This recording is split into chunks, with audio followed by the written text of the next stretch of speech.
حضرت تھانوی رحمۃ اللہ علیہ کے پاس حضرت حاجی امداد اللہ مہاجر مکی رحمۃ اللہ علیہ تشریف لائے. انہوں نے ان کا بڑا اکرام کیا، بہت ساری پلیٹوں میں کھانا رکھا. حضرت ابوبکر صدیق رضی اللہ عنہ فرماتے ہیں کہ مہمان کی تواضع کے اندر اسراف نہیں، اس کے لیے زیادہ چیزیں تیار کرنا یہ فضول خرچی میں نہیں آتا کہ بھی جو اس کا دل کرے وہ کھلایا جائے.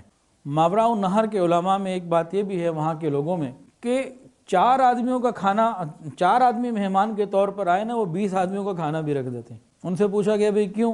کہنے لگے بھئی مہمان کے سے بچا ہوا کھانا برکت والا بھی ہوتا ہے، انشاءاللہ اس کا حساب بھی نہیں ہوگا، تو ہم سارا کچھ ہی رکھ دیتے ہیں، بہت زیادہ رکھ دیتے ہیں کہ مہمان نے تو اتنا ہی کھانا ہے جتنا کھا سکتا ہے، باقی پھر ہم جو ہے نا وہ برکت والا کھانا کھا رہے ہوتے ہیں. اپنی اپنی نیت ہے. حضرت خواجہ ابو الحسن خرقانی رحمۃ اللہ علیہ ہمارے سلسلے کے ایک بزرگ ہیں، عجیب بات فرماتے تھے. فرماتے ہیں کہ میں نے زندگی کے 40 سال اپنے گھر میں جو کھانا پکوایا وہ مہمان کی مہمانی کی نیت سے پکوایا. مہمان آ گیا تو بہت اچھا، نہیں آیا تو ہم نے کھا لیا، کیونکہ کھانا تو کھانا ہی ہے. پکوائے مہمانوں کے لیے، بھئی مہمانوں کے لیے پکاؤ. تو جو بھی کھایا وہ مہمان کی نیت سے گھر میں پکا تھا وہی کھایا، کہ گھر میں پکتا ہی اس لیے کہ مہمانوں کے لیے پکانا ہے. ابھی اپنی اپنی نیتوں کی بات ہے. حضرت جنید بغدادی رحمۃ اللہ علیہ فرماتے تھے کہ 3 موقعوں کے اوپر رحمت کا نزول ہوتا ہے. ایک، جب صوفیاء مل کر کھانا کھائیں، دوسرا جب محبت الہی کی باتیں کی جائیں، اور تیسرا جب مل کر ذکر مراقبہ کیا جائے. حضرت جنید بغدادی رحمۃ اللہ علیہ کے ساتھ ایک مرتبہ کا عجیب واقعہ پیش آیا. ایک آدمی تھا، بڑا آدمی، اس کے گھر میں دعوت تھی. اس کا بیٹا حضرت جنید بغدادی رحمۃ اللہ علیہ کا شاگرد تھا، معتقد تھا. تو حضرت کے پاس آیا، حضرت ہمارے ہاں گھر میں دعوت ہے، تو آج رات کو آپ ہمارے یہاں تشریف لائیں. میں کہا ٹھیک ہے، دعوت قبول کر لی. شام کو پہنچ گئے. دروازے پہ باپ کھڑا ہوا تھا. اس کو کہا آپ کو تو میں نے نہیں بلایا، آپ کیسے آئے؟ وہ واپس چلے گئے. اب بیٹا حضرت کے انتظار میں تھا، اس کو نہیں پتا کہ وہ آئے اور چلے گئے. وہ پھر گیا کہ حضرت اب تو رات ہو گئی، کھانا لگنے والا ہے، جلدی آ جائیں، کھانا بالکل تھوڑی دیر میں لگے گا، آپ کی دعوت ہے. وہ دعوت دے کے پھر کہیں چلا گیا.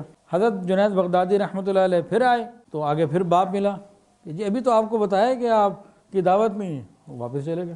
اب ادھر کھانا لگنے لگا. اس نے کہا حضرت ابھی تک نہیں آئے. وہ پھر دوڑا ہوا ہے، حضرت اب تو کھانا لگنے لگا، فوراً آ جائیں، آپ کی دعوت. حضرت نے کہا ٹھیک ہے میں آتا ہوں. یا آگے پھر کہیں مصروف ہو گیا، اور تیسری مرتبہ پھر لڑکے کا باپ کھڑا ہوا تھا. کہا جی آپ کو 2 مرتبہ بھی سمجھایا ہے، آپ کی دعوت نہیں ہے. تیسری دفعہ واپس آ گئے. ادھر کھانا شروع ہو گیا. وہ چوتھی دفعہ دعوت دینے پہنچ گیا کہ حضرت کھانا لگ گیا، آپ آئے نہیں. کھانا شروع ہو گیا. حضرت نے بات سنی، پھر چل پڑے. چوتھی دفعہ پھر باپ ملا، پھر واپس. اب یہاں نا ایک تصوف کی بات ہے سمجھنے والی. ان سے بعد میں کسی نے پوچھا حضرت یہ کیا معاملہ؟ کہا کہ میرا اس وقت تجلیات افعالیہ کا سبق چل رہا تھا. اس سبق کے اندر انسان کی کیفیت ایسی بن جاتی ہے کہ جو کچھ ہو رہا ہو اس کو اللہ کی طرف سے ہونا سمجھتا ہے. مخلوق نکل جاتی ہے دل دماغ سے. جو ہو رہا ہے وہ اللہ کی طرف سے ہو رہا ہے. جہاں سے ہو رہا ہے اور جو ہو رہا ہے سب اس کو اللہ کی طرف سے ہوتا ہوا نظر آتا ہے. کہتے ہیں نا اللہ سے ہوتا ہے، اللہ کے غیر سے نہیں ہوتا. یہ الفاظ زبان سے ادا کرنا آسان ہے، اس کیفیت کا زندگی کا حصہ بن جانا یہ کوئی اور بات ہے. تو ان کا تجلیات افعالیہ کا سبق تھا. ہمارے سلسلے میں یہ سبق ہے الحمدللہ. جو اسباق آگے کرتے ہیں، بڑھتے ہیں، پھر یہ اس میں آتا ہے. اس وقت سالک کیا محسوس کرتا ہے؟ جیسے جنید بغدادی رحمۃ اللہ علیہ محسوس کیا کیا کہ بھئی دعوت دی بیٹے نے تو انہوں نے کہا تو اللہ کی طرف سے دعوت آئی ہے، چلو. باپ نے دروازے پہ منع کر دیا، انہوں نے کہا تو اللہ نے منع کر دیا، اللہ کی طرف سے منع نہیں جا سکتا، واپس آ گئے.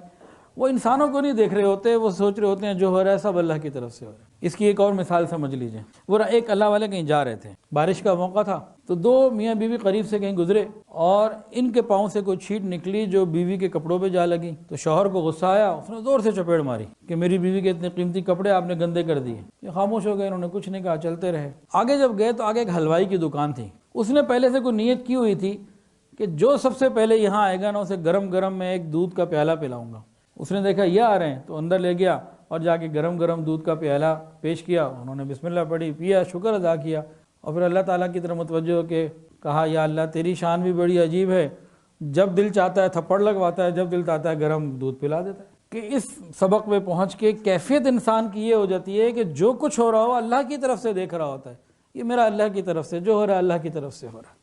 جو تصوف میں سلوک میں آگے بڑھتے ہیں اور معمولات کی پابندی، اتباع سنت کی پابندی، وضع قطع شریعت کے مطابق ہونا، عورت ہے تو پردے کا ہونا، اور پھر آگے بڑھ رہے ہوتے ہیں یہ لوگ، تو پھر یہ اسٹیج آتی ہے جب تجلیات افعالیہ کا سبق ملتا ہے تو یہ کیفیت بندے پہ گزرتی ضرور ہے کہ جو کچھ ہو رہا ہے اللہ کی طرف سے ہونا اسے سمجھ میں آ جاتا ہے. اور حضور پاک صلی اللہ علیہ وسلم اظہار نبوت سے پہلے بھی مہمان نواز تھے.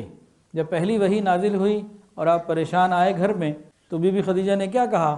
جو 5 باتیں تھیں ان میں ایک یہ تھی کہ آپ تو مہمان نواز ہیں۔ تو مہمان نوازی تو بہت بڑی نعمت۔